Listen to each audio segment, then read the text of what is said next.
Hi guys, thank you so much for the tremendous response for our of Ustaad.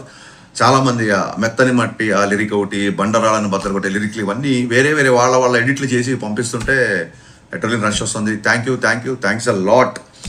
And ఒక friend అయితే ఏం చేశాడంటే పాట స్టార్ట్ అయిన దగ్గర నుంచి ఎప్పుడైతే రిథమ్ స్టార్ట్ అయిందో ఆ రిథమ్ స్టార్ట్ అయిన దగ్గర నుంచి ఒక పవన్ కళ్యాణ్ గారి ట్రాన్స్లోకి వెళ్ళిపోయాము అందరము. సో ఇంతకుముందు సాంగ్కి మీరు డ్యాన్స్ బస్టర్ అని పెట్టారు కదా, దీనికి ట్రాన్స్ బస్టర్ అని పెట్టండి అన్నాడు. So that's a good idea.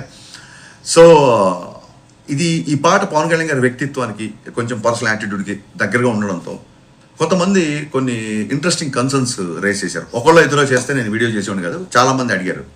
So వాళ్ళ డౌట్ ఏంటంటే, అన్న సినిమాలో పొలిటికల్ డైలాగ్స్ ఉంటాయా, పొలిటికల్గా రెఫరెన్స్లు కానీ అలాంటి డైలాగులు ఉంటాయా అని చెప్పి అడిగారు. సో ఈ విషయంలో క్లియర్గా చెప్పాల్సింది ఏంటంటే, డే 1 నుంచి పవన్ కళ్యాణ్ గారు సినిమాలాగా, సినిమా అంటే వినోదం, సినిమా వేరు పాలిటిక్స్ వేరు అనేది ఆయన డే 1 నుంచి మాకు అందరూ క్లియర్గా చెప్పారు. ఆయన కూడా అదే ఫాలో అవుతారు. అందుకే చూడండి, సిద్ధాంతపరంగా విభేదాలు ఉన్నా సరే పవన్ కళ్యాణ్ గారు వకీల్ షాప్లో కానీ ఓజీలో కానీ ప్రకాష్ రాజ్ గారితో యాక్ట్ చేశారు. ఎందుకు యాక్ట్ చేశారంటే ఆయన పాలసీ పరమైన పోరాటం తప్ప పర్సనల్ పరమైన పోరాటం, పర్సనల్ అటాకింగ్ ఆయన ఎప్పుడు ఏం చేయడు.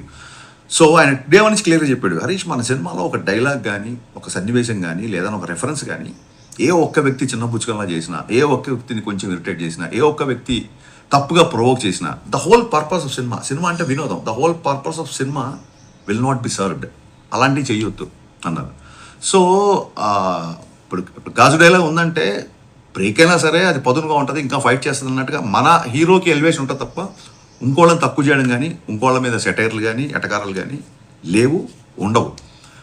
అంటే రీజన్ ఏంటంటే సింపుల్ థింగ్, ఆయనకి అన్ని పార్టీల్లో ఫ్యాన్స్ ఉన్నారు. వాళ్ళు ఓట్లు ఎవరికి వేసినా సినిమా అంటే ఈయన దగ్గరికి వస్తారు. అండ్ ఇంకా గొప్ప విషయం ఏంటంటే, నేను థ్రిల్ అయిపోయిన విషయం ఏంటంటే, ఫ్యాన్స్ అందరూ కూడా సేమ్ ఆయన వ్యక్తిత్వాన్ని ఫాలో అవుతూ, అన్న మనకు వద్దు, మనకు పాలిటిక్స్ రిఫరెన్స్లు అవి పెట్టొద్దు, మనకు ఎంటర్టైన్మెంట్ కావాలన్నా బ్లాస్ట్ అయిపోవాలి, మనకెందుకన్నా అన్నారు. నిజంగా హ్యాట్స్ ఆఫ్ అబ్బాయిలు. నిజంగా కళ్యాణ్ గారిని ఫాలో అవ్వడం అంటే ఊరికే ఆయన స్టైల్నో స్వాగ్నో కాకుండా ఆయన వ్యక్తిత్వాన్ని, ఆయన బలమైన సిద్ధాంతాన్ని ఫాలో అవుతున్నారు. నేను ఆ విషయంలో నేను చాలా థ్రిల్ అయిపోయా. సో ప్రతి ఒక్కళ్ళు సినిమాకి వచ్చి ప్రశాంతంగా ఎంజాయ్ చేసేలాగా ఉంటుంది.